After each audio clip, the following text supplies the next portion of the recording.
What's going on, bottom line viewers? It's Mitch back here with another NFL video. In this video, I'm going to break down my predictions for some of the most underrated free agents on the market this offseason. If I have discussed the player in a previous free agency video, they will not be included here. So if you're looking for a specific player, go back, check out my other videos if you haven't already. Subscribe to the Bottom Line View for more NFL content. Also, guys, follow me on Twitter at Mitch Milani, M-I-L-A-N-I. Let's kick off the video with the offensive line. Mitch Morse, center of the Kansas City Chiefs, is going to sign with the New York Giants. We all know the Giants need to protect Eli Manning. Mitch Morse was the starting center for the best offense in the NFL in 2018, and he has been a starter his entire career with Kansas City. He ranked 13th by Pro Football Focus this past season and is one of the best in the game in pass protection, allowing only 5 pressures all season and not a single sack. I think if the Giants added a guy like Mitch Morse, just a steady pass protecting presence for Eli Manning or their quarterback of the future, it would just come in handy. And I think the Giants just need so much help along that offensive line that they need to put money, some more money, into the interior of that offensive line. At guard, Roman Foster, formerly of the Pittsburgh Steelers, I have signing with the Minnesota Vikings. I think a huge issue for the Vikings over the past 2 seasons, even when they went to the NFC Championship game just a season ago, I felt like their offensive line was their biggest weakness of their team. We saw the Philadelphia Eagles dominate them up front, get to Case Keenum, and cause mistakes. This past season, Kirk Cousins didn't have enough time a lot of times in a lot of games, and that resulted in more mistakes from a different quarterback. It doesn't really matter who your quarterback is if you can't protect him. Roman Foster may be 33 years old, but he is one of the steadiest, most reliable guards in the NFL as part of the great Steelers offensive line. Ranking 16th at the position this past season, he's often been overshadowed by center Marquise Pouncey and fellow guard David DeCastro. But in today's NFL, with all the destructive interior rushers, Foster has become one of the game's best interior pass blockers, ranking 7th overall as a pass blocker by Pro Football Focus. Foster, I think, would instantly upgrade the Vikings. They need somebody to fill in one of the guard spots regardless, and I think they should go out there and spend a little bit more money this year on their offensive line, still their biggest weakness on their football team. At the running back position, Ajayi. Just a couple of seasons ago, many considered Ajayi to be a stud. 1,200-yard season in 2016. He played pretty well in the Eagles Super Bowl run in 2017. He's a powerful runner with a burst kind of reminiscent of the style of Marshawn Lynch. Maybe not quite as good, but sort of in that realm. He probably will get a 1-year prove-it deal somewhere due to his lengthy injury history, but I still think he has a lot left in the tank given his age. The Colts do make sense to me because he has familiarity with Doug Peterson, and like I said, he's had success in that scheme. I think the Colts do sort of need a running back. I don't think it's like their biggest, most pressing need on their football team, but they could definitely bring in a back like Ajayi to provide some competition for Marlon Mack, and even maybe have some sort of a 2-back punch in terms of 2 power runners. I think would be effective with their big offensive line up front. At the wide receiver position, Cole Beasley. He is one of the most reliable and clutch receivers in the NFL, specifically for the Dallas Cowboys for a number of seasons, and he's been very underappreciated for his actual production on the football field, catching 65 passes for 672 yards and 3 touchdowns this past season. He has been Dak Prescott's best friend since he's taken over for Tony Romo. Now at 30 years old, it doesn't seem like Beasley is going to attract anywhere near big money, but he is a crafty route runner with top-notch quickness and is tough catching the ball over the middle. In many ways, Beasley is a lot like a younger Danny Amendola. To me, he is a perfect fit for a team looking for a quarterback-friendly, chain-moving slot receiver and a guy that can get open versus man coverage pretty consistently.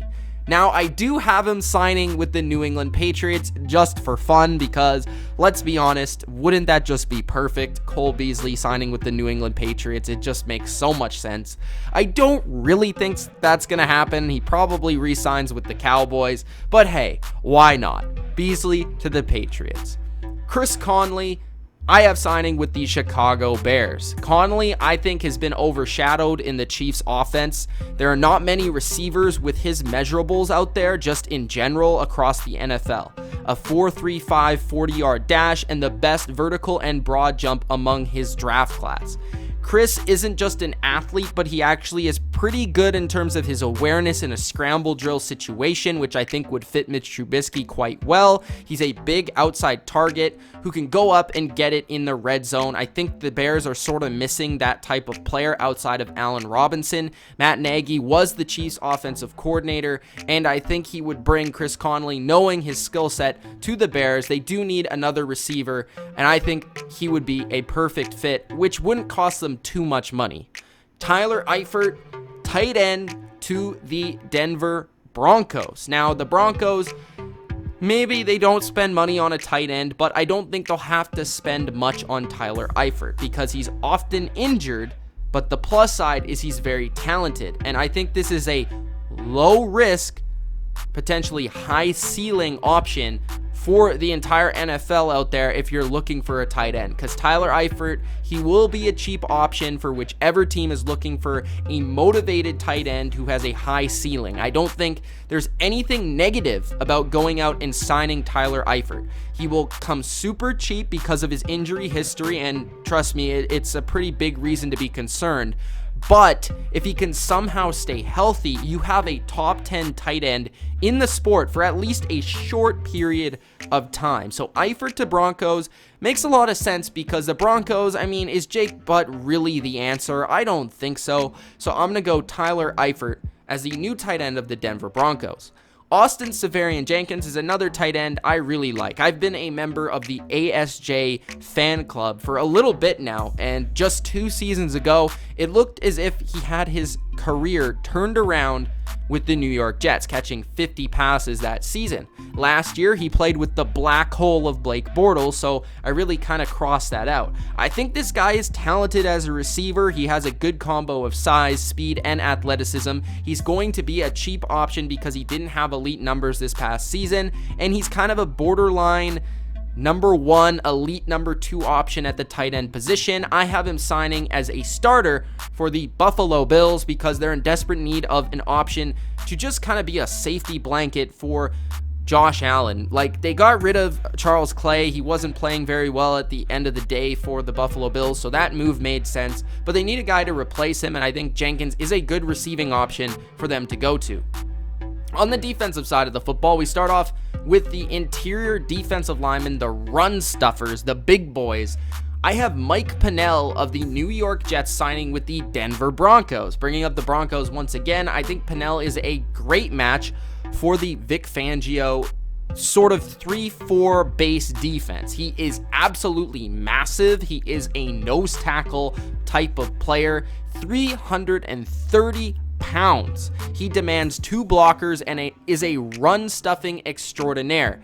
He is in his prime at only 27, maybe 28 years of age. It's kind of a head-scratching move that the Jets actually didn't pick up his option, being that this has been by far his best season in his entire career, ranking 14th by Pro Football Focus as an interior defender this past season. I think he would instantly improve any defense's ability to stop the run, and I think for the Broncos, he would give a stable force in the middle against the run and be a key piece to Vic Fangio's scheme the way Akeem Hicks is in Chicago. Danny Shelton, defensive tackle of the Patriots, I have signing with the LA Chargers. Now, I know that Danny Shelton doesn't really fit the mold of what the Chargers are looking for in a defensive lineman or a defensive tackle. But trust me, the Chargers need help in that facet of the game. They need to be able to stop the run when teams are going to set up and just ground and pound. We saw that was ultimately their weakness this past season against the New England Patriots. You can't just play 7 DBs all day long and expect to get it done. And if you're going to, you need big boys up front that can stop the run on their own. Danny Shelton is the definition of a specialist. For the Patriots, Shelton played when the Pats knew they were going to have to face a run-first team. Shelton did his job and helped the Patriots defense play elite down the stretch, taking on multiple defenders and holding opposing teams to pretty much a non-existent running game up the middle. Shelton is a huge man with sneaky athleticism. He's best suited as a rotationary player who at times can dominate on a given play. I think instantly he would improve the Chargers' ability to stop the run and give them a little bit more toughness and a little bit more size, which they're desperately lacking. The interior defensive line pass rushers, looking at first Marcus Hunt of the Indianapolis Colts. I do have re-signing with the Colts because I just think he had such a great season with them this past year. He had such a big breakout year that it really doesn't make sense for either the Colts as a team or for Hunt as a player to move on going forward. The Colts really exposed where you actually should play Marcus Hunt. He dominated early in his career as a special teams player for the Cincinnati Bengals with multiple blocked kicks. In 2018, the Colts moved him inside where he could destroy offensive lines with his extremely rare physical dimensions. 6'8", 298 pounds, and a huge reach with exceptional ability to move for a big man. Marcus could prove a chess piece for a lot of different creative defensive coordinators, so I do think there will be some sort of competition for the Colts to re-sign this guy. He had 5 sacks this past season, and I think at 31, he's just hitting his prime as a defensive player. But personally, I think he's too valuable to the Colts going forward, and I think he was a nice piece that they found this past season that they want to keep. Christian Covington, defensive tackle formerly of the Houston Texans, signing with the New York Giants.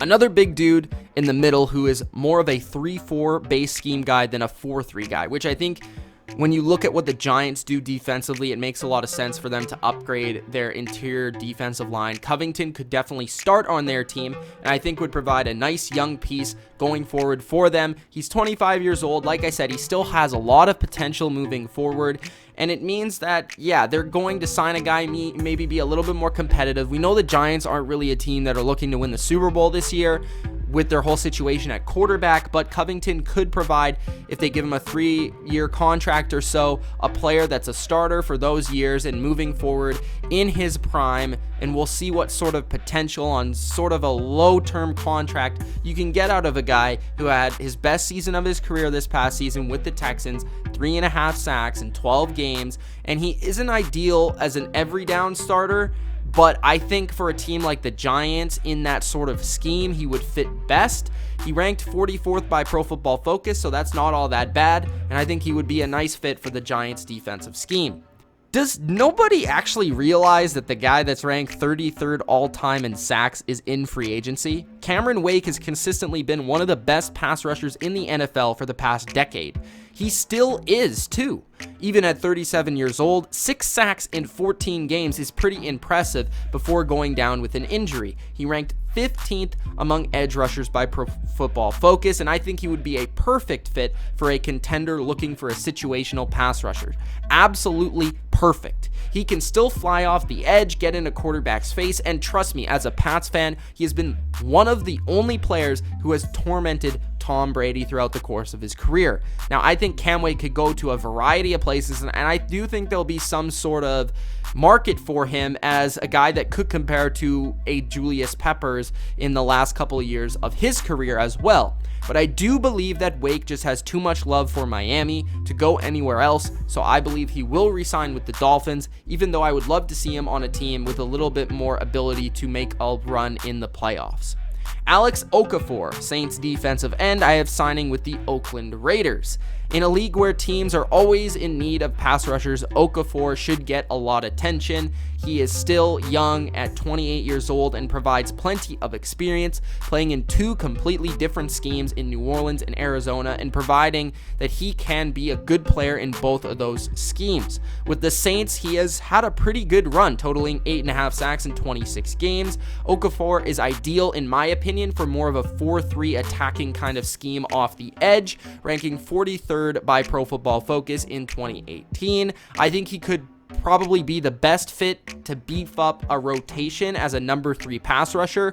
Going to the Raiders, he does fit their scheme very well. They're looking for edge type of players. He still isn't really that old at 28, and I think he could provide the Raiders with maybe even a starting player or a player that can help rotate in with one of their younger players and give them a presence off the edge. So I like Alex Okafor going to the Raiders. Marcus Golden, formerly of the Arizona Cardinals, signing with the Pittsburgh Steelers as a second-round pick in 2015.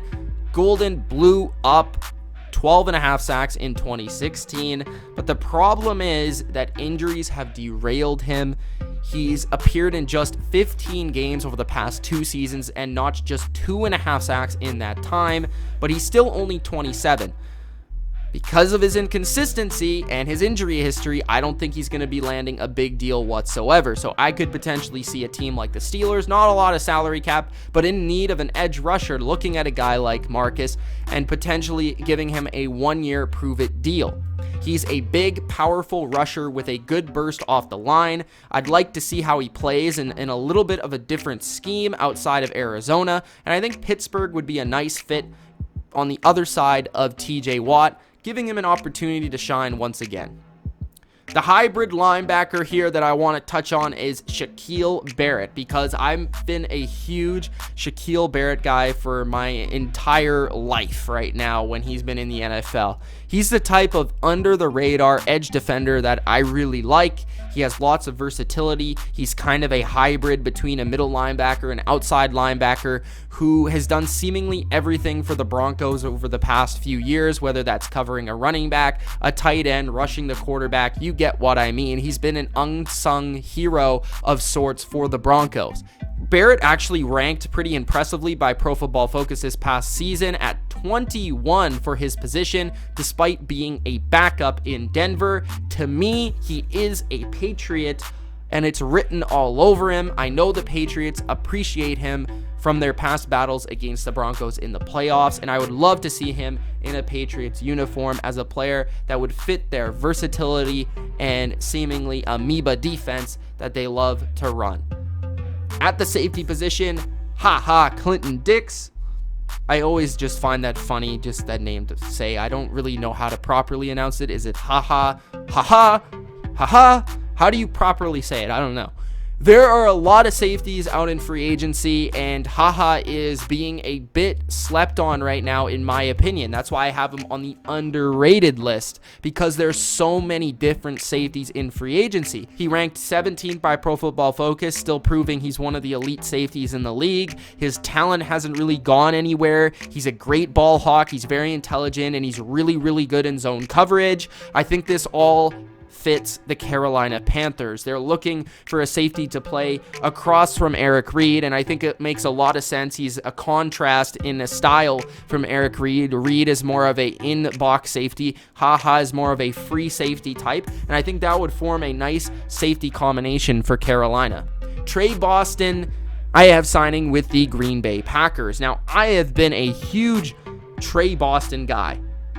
He has been very disrespected, in my opinion, especially last offseason. He wasn't signed until super late, and I think that could end up happening again this offseason because this safety class is absolutely loaded. But if Boston doesn't really get as much money as maybe he deserves, then maybe he'll sign a little bit sooner. But I think Boston is a really good player. He's an aggressive playmaker. He hits hard. He's kind of an old school safety in that way, and he stands out when you watch him. He crushed it with the Chargers in 2017, and in 2018 with the Cardinals, he ranked 24th by Pro Football Focus at the safety spot, playing 85% of Arizona's defensive snaps last season, finishing the season with 3 picks and leading the way with 9 pass breakups. Boston can contribute as an in-box run defender or a man-to-man tight end stopper. And only 26 years old, only 26, I think he deserves a pay raise and a multi-year deal. The Green Bay Packers would make a lot of sense. They're searching for safeties, and I think he would give them something they don't really have. A guy that can go one-on-one with tight ends, a guy that can get in the box and be aggressive and give that attitude to Pettine's defense. Adrian Phillips of the LA Chargers is the last safety here. I think he's kind of been the secret MVP for the Chargers, at least over this past season. His versatility and ability to play as mainly an in-box player, pretty much as a linebacker, was huge for the execution of their heavy DB personnel sets, making 94 tackles, 4 tackles for loss, and 9 pass defense. He is also a special team ace, being named a first-team All-Pro in 2018. Phillips could probably go somewhere else and play a bigger role, or he could stay with the Chargers where he has found a home. To me, he's too valuable to what the Chargers want to do on defense and their scheme for them to let him go. That's why I have Phillips signing with the Chargers, but I did want to provide you a little bit of background because I think he's a very intriguing option for a number of teams. The cornerback position, Bryce Callahan. In 2018, he proved he's one of the best slot corners in the NFL, ranking 7th overall by Pro Football Focus at the corner position. I think teams could be a little bit scared of the fact that Callahan has never really played 16 games in a season, and him getting hurt in the playoffs cost them big time. But Bryce plays a position that is so valuable in the slot corner position nowadays that I think he's going to get paid. I think a team like the Texans badly need help in the secondary, specifically with a guy who can play man-to-man against some of the best slot receivers in the game, like a Julian Edelman come playoff time. I think Callahan would be a nice fit for the Texans, a team searching for defensive back help. And the last player here is Pierre Desir of the Indianapolis Colts. Desir was an awesome addition to the Colts secondary last season, a perfect fit for the cover 2 scheme that they love to play. He has the length, he has the physicality, and at the line of scrimmage, he's a pretty good tackler, ranking 18th by Pro Football Focus this past season at the corner position. He's young enough that the Colts can continue to build the entire defense with Desir as a starter, and without him, I feel like the Colts would be searching for a corner who fit their scheme as well as he does. Maybe he gets overpaid by a different team, but I just feel like he's going to resign because, like Marcus Hunt, he's a great fit for what they do defensively. I'd expect Desir to be back in Indianapolis. That is my list of 20 underrated NFL free agents and my predictions. I hope you guys enjoyed this video. If you did, Gronk spike that like button, subscribe to the channel, and again, follow me on Twitter for my reactions to free agency at Mitch Milani, Milani. Peace out, guys.